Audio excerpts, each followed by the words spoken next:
Y ahí en Gálatas 2, 19 al 20 dice, porque yo por la ley soy muerto para la ley, a fin de vivir para Dios. Con Cristo estoy juntamente crucificado, y ya no vivo yo, mas Cristo vive en mí. Y lo que ahora vivo en la carne, lo vivo en la fe del Hijo de Dios, el cual me amó y se entregó a sí mismo por mí. Aquí tenemos una frase muy usada, muy poderosa dentro del mundo cristiano, que necesitamos hacerle un poquito de énfasis esta tarde, que no alcanzamos a hablar de ello la semana pasada. Dice, ya no vivo yo, mas Cristo vive en mí. Pero aquí está la pregunta, ¿hasta dónde es verdad esto? Si cada uno de nosotros individualmente nos hacemos esas preguntas, esa pregunta, ¿hasta dónde es verdad que ya no vivo yo, mas Cristo vive en mí? ¿Qué tanto de esa expresión es lenguaje figurativo? ¿Y qué tanto de esa expresión, ya no vivo yo, mas Cristo vive en mí, es lenguaje literal? ¿En dónde está? Porque hay extremos. Y dentro del mundo cristiano tenemos ambos extremos. Tenemos personas que por su manera de utilizar este texto lo están aplicando como si fuera 100% literal. Como si todo en mi vida es pura decisión absoluta, total y completa de Jesucristo. Ya no soy yo el que va para allá, ya no soy yo el que decide comer esto, ya no soy yo el que decide decir esto, ya no soy... Es totalmente mi vida ha muerto, mi identidad ha desaparecido, mis decisiones se han desvanecido y lo único que queda, según esta perspectiva, es la voluntad de Dios porque yo ya no vivo, ya el que vive en mí es Cristo. Ese es un extremo, ¿no? Y luego tenemos dentro del cristianismo el otro extremo, donde piensan que esta es una expresión figurativa únicamente, no literal, figurativa, donde expresa algunas verdades figurativas, hablando de un futuro por venir, tal vez en unos años cuando la persona muere, o antes cuando el Señor Jesucristo venga, pero eventualmente vamos a tener una cercanía con Jesucristo que no podemos lograr jamás aquí en la tierra, pero esto es únicamente figurativo, de tal manera que ahorita todas mis decisiones, todas mis acciones, todo mi comportamiento o toda mi actitud es yo y nada más que yo. No hay nada que ver con Jesucristo que vive en mí. Entonces tenemos estos dos extremos, ¿no? Que tanto es literal y que tanto es figurativo, porque dice otra vez, la expresión es poderosa, es importante. Dice, ya no vivo yo, Cristo vive en mí. Y entonces, déjenme ver una aplicación en la iglesia, ¿no?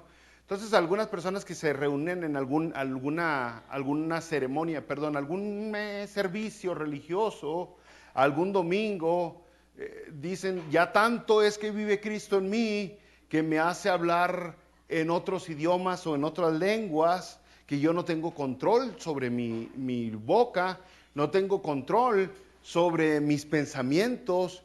Y es más, es tanto así que vive Cristo en mí, que ni me acuerdo qué dije durante el servicio cuando estaba la alabanza. Es tanto que fui poseído por Jesucristo, que en realidad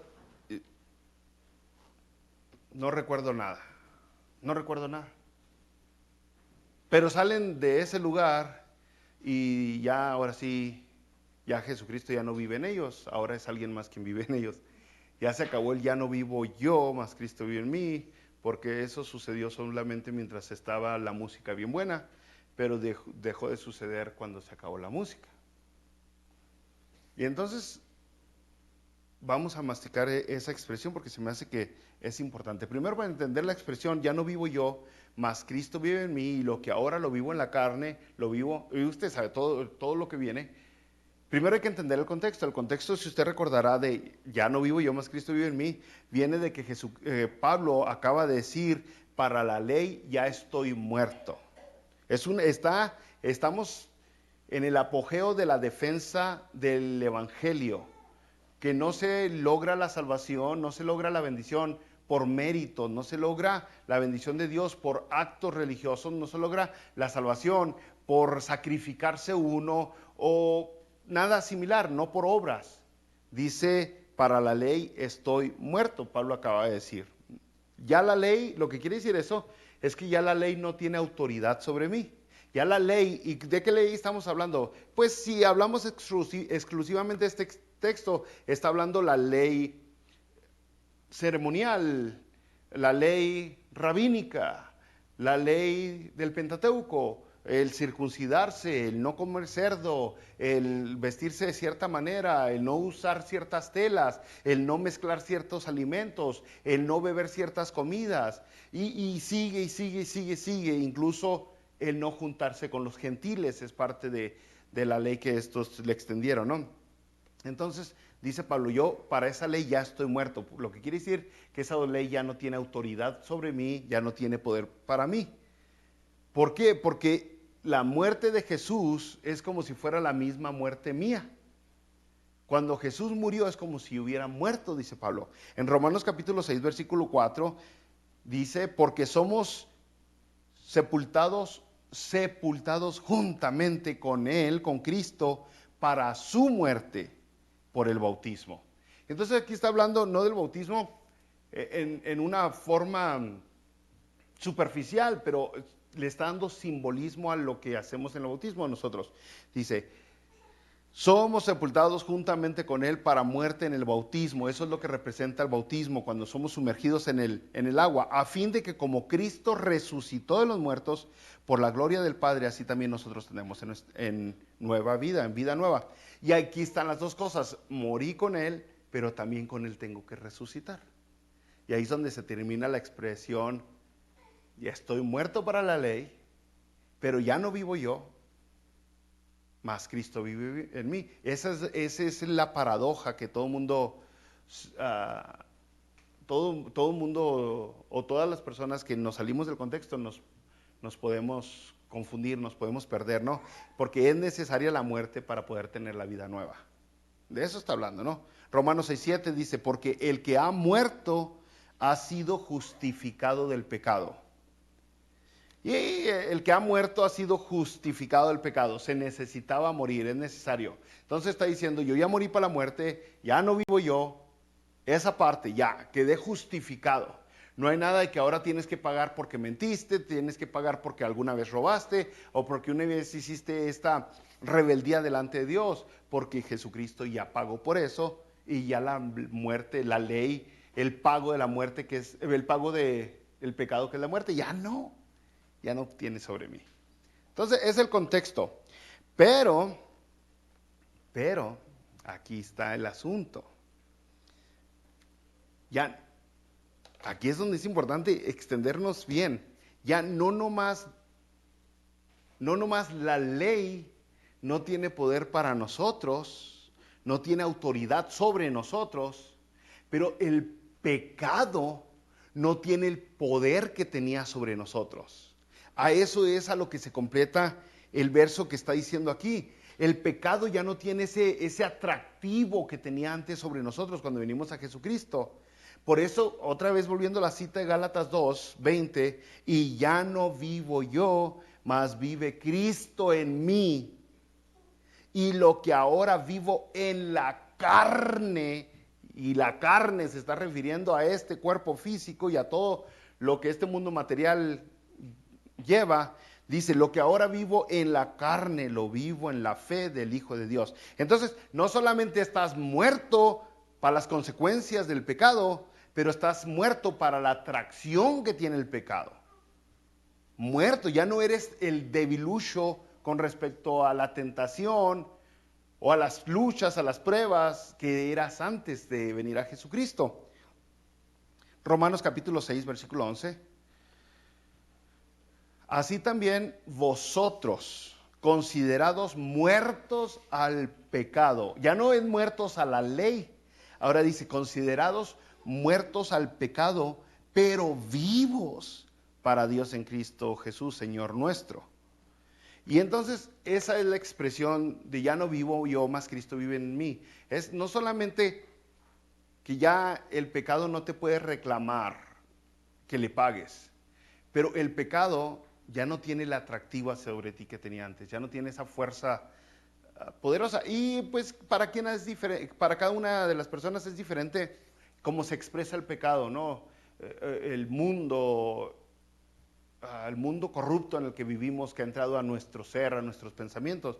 Para algunos el pecado se demuestra de una manera muy poderosa con la atracción al dinero, la avaricia, las ganas de enriquecerse, las ganas de tener más, la insatisfacción material.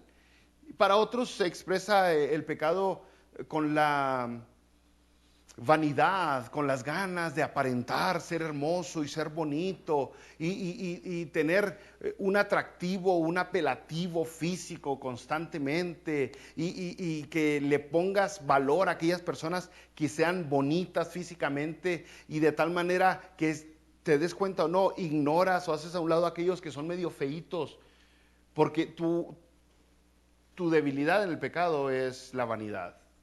Y para otros bien de ahí se extiende al sexo, donde el sexo te ha hecho garras completamente, donde el sexo ya dejó de ser el regalo precioso que Dios dio para nosotros y se convirtió en algo destructor en tu vida y en la vida de los demás. Para otros a lo mejor el pecado es el alcohol o el cigarro o las drogas o la televisión o el chisme o las quejas. El caso es de que para cada persona el pecado se expresa de una manera diferente. Cuando venimos a Jesucristo, somos muertos al pecado, no nomás a que ya ahora como anduve chismosa tengo que pagar, o de chismoso tengo que pagar, la paga del pecado es muerte, no nomás a que ya estoy libre de pagar, pero ahora estoy libre de la atracción que me traía. Porque la verdad, las personas que no fuman dicen, deja el cigarro, es muy fácil. Pues si no fumas, si no fumas. Las personas que tienen problemas emocionales no son comprendidas muchas veces por otras personas que no tienen problemas emocionales, porque las otras personas nomás le dicen, ay, aliviánate, deja andar de sangrón, échale ganas, hombre, deja eso, ¿cómo eres? Y entonces no comprenden lo que hay ahí, ¿no? Las garras que los tienen agarrados del pecado. Y lo mismo con el sexo, y lo mismo con la droga, y lo mismo con la avaricia del dinero. Para muchas personas aquí se les hace fácil dejar sus bolsas. Yo he visto muchas bolsas por aquí entre las sillas dejadas. No saben cómo hacen sudar a 2, 3. Que esas bolsitas están haciendo sudar a 2, 3 brothers que dicen, Señor, quiero cambiar, pero de esta manera está muy difícil.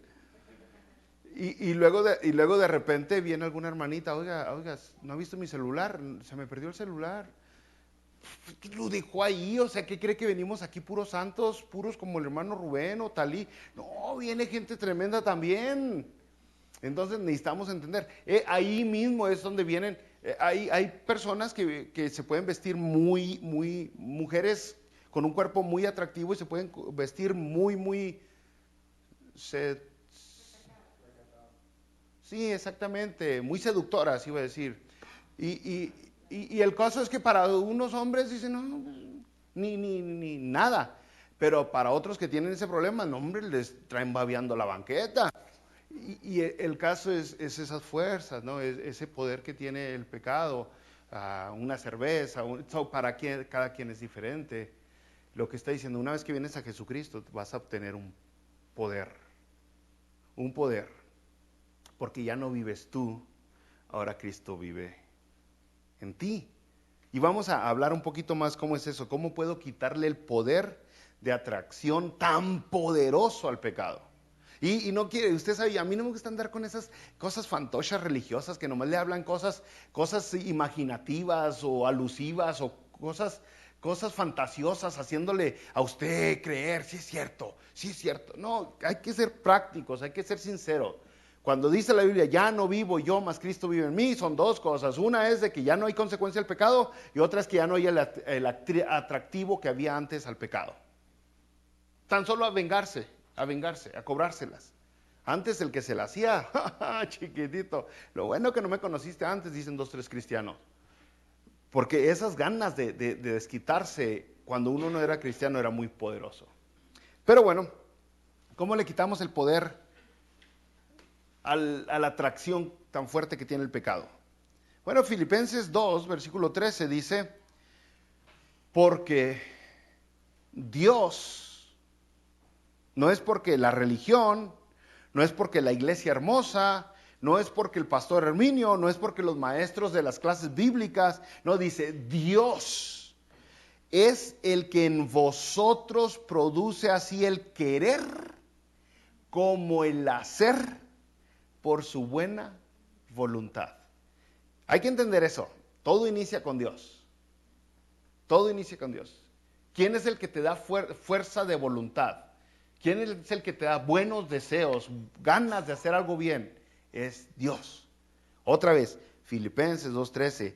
Dios es el que produce en vosotros el querer como el hacer. No nomás te da los deseos, pero te da la habilidad de lograrlo. O sea, los motivadores personales dicen cosas así como, que a veces son muy buenas, muy importantes, pero la gente aún así no capiche. Dicen cosas como, un sueño sin planes es simplemente un sueño. Pero un sueño con planeación se convierte en una realidad. Y los que pagaron los $200, $300 para ir a ver eso, dicen, ay, sí es cierto. Sí es cierto. Y salen de ahí y nunca planean nada. Nunca planean nada. Tienen el sueño, pero les falta un empujito para lograr un cambio en su vida. Y el conocimiento muchas veces no pasa a la acción. Se queda atorado en puro conocimiento. Y hoy tenemos muchos cristianos con una cabezota bien grande que tienen mucho conocimiento, pero muy poca acción. Entonces, ¿quién produce eso en ti? Tanto el deseo como la habilidad de hacerlo es Dios. Dios es el que produce en vosotros el querer como el hacer. ¿Por qué? Dice, pues por su buena voluntad. Romanos 6:14 dice, porque el pecado no se enseñoreará de vosotros, pues no estáis bajo la ley, sino bajo la gracia. Y ahí está otra vez el significado de Gálatas 2:20, ya no vivo yo, mas Cristo vive en ti. El pecado no se enseñoreará. ¿Qué quiere decir no se enseñoreará? Pues que no te va a dominar tu vida, no te va a controlar tus pensamientos, no te va a traer loco como león enjaulado. Ay, necesito cumplir este deseo, estas ganas que tengo de lo que sea. No, dice, no se va a enseñorear de ti por la gracia de Dios. Ya no estás bajo la ley donde tenías que rascarte con tus propias uñas. Ya estás bajo la gracia donde es Dios el que produce en ti el querer como el hacer. ¿Por qué? Pues porque estás muerto para el pecado y ahora vives en Cristo Jesús. O sea, ya no somos esclavos del pecado. Ya no somos esclavos del mundo, ni de los deseos del mundo, ni del atractivo del mundo, ni del poder que tiene el mundo. Ni siquiera somos esclavos de nosotros mismos con nuestros falsos intentos de superación. Gálatas 6:14, aquí mismo, en este libro de Gálatas, dice, pero lejos está de mí, lejos está de mí gloriarme. Lejos está de mí gloriarme, sino en la cruz de nuestro Señor Jesucristo, por quien el mundo me es crucificado a mí y yo al mundo. Lo que está diciendo es, no tengo nada de qué gloriarme. No. Cuando le dicen a usted, wow, cómo ha cambiado, mire, ya no es como era antes. Yo lo conocí que era bien rencoroso, que era bien odioso, que era bien chismoso, o que era bien tranza, o que era bien drogadicto. ¿Cómo has cambiado? Ahí es donde uno debería decir, pues en realidad no tengo nada de qué gloriarme. Fue por el poder, según Gálatas 6, de la cruz. Fue por lo que Jesucristo hizo, dice. Por él el mundo es crucificado. Y ahí está diciendo, ya el mundo ya está muerto. Ya no tiene el poder que tenía antes para mí el mundo. Entonces otra vez Gálatas dice, ¿cómo? ¿De quién viene la gloria por haber cambiado? ¿De quién viene? ¿A quién le echamos porras porque usted es una mejor persona? A Dios, a Jesucristo, no a nosotros mismos. Entonces ahí está otra vez, ya no vivo yo, mas Cristo vive en mí, es eso. El atractivo que el mundo tenía antes ya no lo tiene, porque ahora hay algo dentro de ti, algo poderoso, algo que evita que seas esclavo del pecado. Entonces, la expresión ya no vivo yo, mas Cristo vive en mí, está como que entre medio del simbolismo y de lo literal, ¿no? La realidad. Está como entre medio porque ahorita ya comenzamos un proceso, pero no lo hemos alcanzado. Entonces ya no es nomás imaginativo, ya no es nomás figurativo, ya no es poesía, sino es una realidad que ya se comenzó y que estamos en un proceso y que eventualmente la vamos a alcanzar. O sea, Jesucristo crucificó la carne, y cuando dice la Biblia que crucificó las carnes, está hablando de sus deseos, sus pasiones, sus envidias, sus celos y todo lo demás. Y lo que quiere decir entonces que ahora vivimos en victoria. Si yo le digo a usted algo que a lo mejor no es tan mentira, si yo le digo a usted, yo soy bien chismoso, yo soy pero bien chismoso, no. Y usted me dice a mí, brother, no se preocupe, Dios lo va a ayudar, Dios lo va a cambiar. Pero en realidad, esa realidad es realidad, va a suceder si verdaderamente Jesucristo está en mí, si verdaderamente yo he resucitado juntamente con Jesucristo. Pero si usted está hablando simplemente a un humano común y corriente, que ha sido y que a lo mejor simplemente abrazó el estilo de vida de ciertos religiosos, a las palabras, y lo abrazó a lo mejor por años, a tal manera que las personas ya lo consideran cristiano, no va a cambiar nada. No va a cambiar nada. La persona transa va a continuar siendo transa, aunque sea miembro, es más, aunque se haga pastor de la iglesia hermosa, si no ha muerto y si no ha resucitado con Jesucristo, esa persona no tiene esperanzas de cambiar. La única esperanza que existe de que una persona sea mejor está en Cristo Jesús.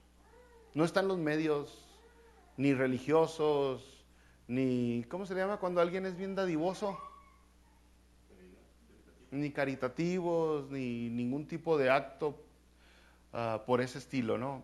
Todo el poder viene de que nosotros verdaderamente hemos nacido en Cristo Jesús. Entonces, aquí es donde viene, de una manera todavía más práctica.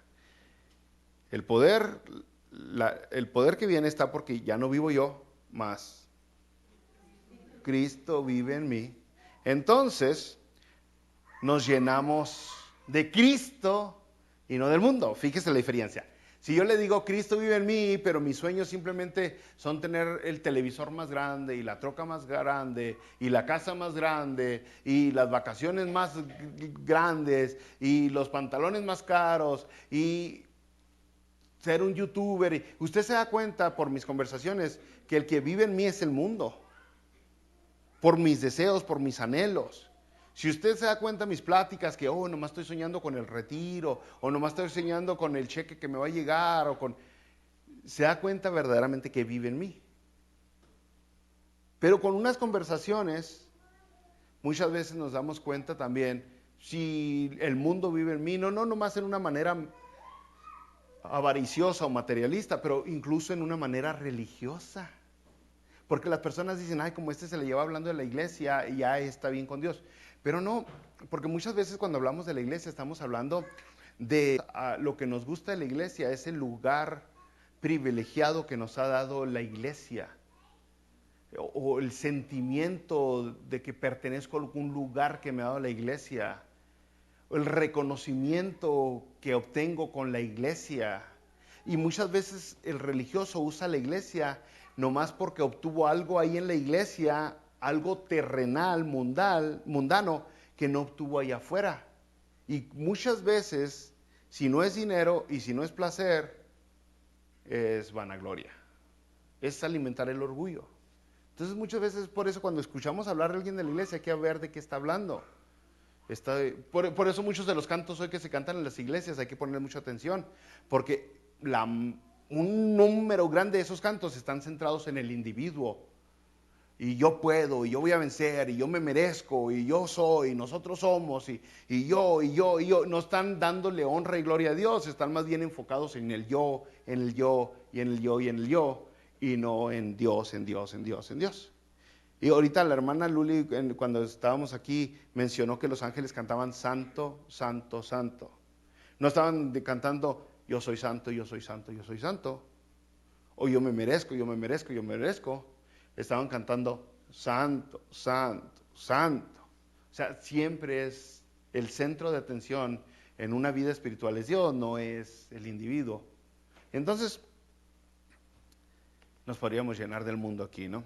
Romanos 13, versículo 14 dice, vestíos del Señor Jesucristo y no proveáis para los deseos de la carne. Ahí está el rollo, ¿no? ¿Qué deseas? Casi siempre la tentación que tuvo Jesucristo cuando se bautizó, después de bautizarse allá en el desierto, esas son las tentaciones, los deseos de la carne resumidos, ¿no? Los deseos de los ojos, los deseos ¿de qué? Del mundo, la vanagloria del mundo y todo eso, ¿no? El caso es de que siempre se resume en quiero fama, en quiero fortuna o en quiero placer. Así se resumen los deseos de la carne.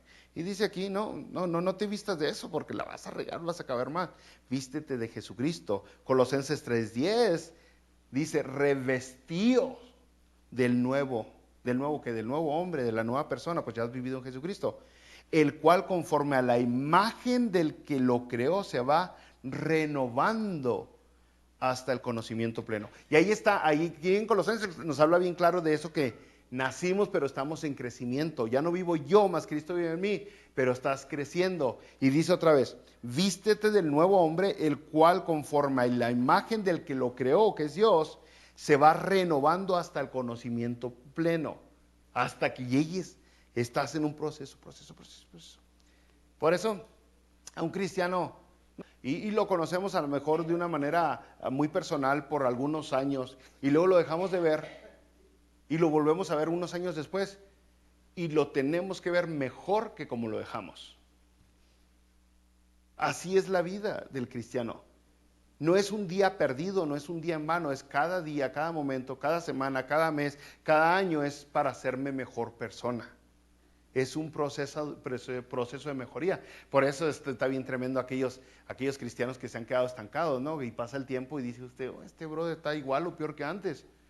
Ahí es una luz roja, ¿no? Que te está diciendo que a ti o a él que algo no está bien, que algo no es verdadero. Colosenses 3:27, porque todos los que habéis sido bautizados en Cristo, de Gálatas 3:27, todos los que habéis sido bautizados en Cristo, de Cristo estáis revestidos. No dice unos cuantos, no dice algunos, dice todos están revestidos de Cristo. Entonces por eso es una exigencia para todo el cristiano en general. Entonces ahí empieza a tener más lógica lo que dice el Gálatas 2:20, ya no vivo yo, mas Cristo vive en mí. ¿Qué tan verdadero soy? ¿Será que sí morí el viejo yo? ¿Será que sí estoy sepultado con Jesucristo? ¿Será que ahora vive Cristo en mí? ¿O será que simplemente esto es como un club social? Simplemente esto es como un intento más que he hecho para superarme. O sea, simplemente estoy intentando la religión para ver si eso me quita las malas vibras, los malos espíritus. Usted sabe, ahora que fuimos a hacer unos negocios, mi esposa y yo, agarré una revista que estaba ahí. Tiene muchos anuncios de tarot y de gente que lee las cartas, esa revista. Y yo, después de que la acabé, dije, hay mucho negocio ahí. La gente debe de usar esas de leer las cartas y los signos zodiacales y leerle el café, y habían diferentes tipos de personas anunciándose, porque si no, no estuvieran estos negocios vivos. Entonces muchos así usan el cristianismo como un esfuerzo más para ver si se me quitan las malas vibras o las amarres o quién sé qué tantas tonterías le dicen. Y es donde lo agarra una persona y dice, ¿yo cómo estoy? Todos los que han sido bautizados de Cristo están revestidos. Yo estoy revestido de Jesucristo. O sea, porque como cristianos tenemos una nueva identidad y la identidad es en Cristo Jesús. Y entonces el que está en Cristo lo expresa, no para estar en Cristo, sino porque ya está en Cristo. Ya está en Cristo. Con Cristo estoy juntamente crucificado y ya no vivo yo, mas vive Cristo en mí. Y lo que ahora vivo en la carne, ¿lo vivo en qué? En la fe del Hijo de Dios, el cual me amó y se entregó a sí mismo por mí. Pero ahí está, ¿cuál es lo que te echa la cabeza si vives o no vives? La fe,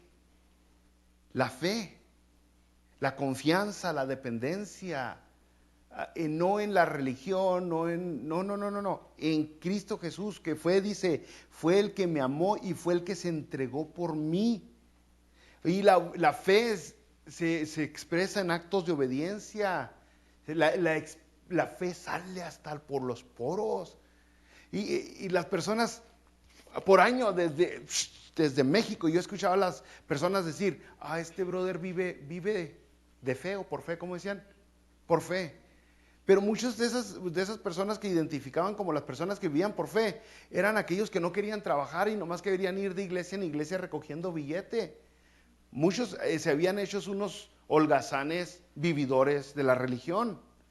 Y decían, vive por fe. No, vive por huevón, vive por flojo, porque pudiera trabajar, tiene manos, y la Biblia dice que el que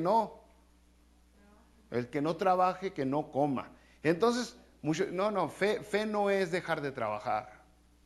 No, de hecho, fe es trabajar, porque otra vez, el que no trabaje, que no coma. Yo estoy confiando en Dios, que si trabajo voy a tener para comer.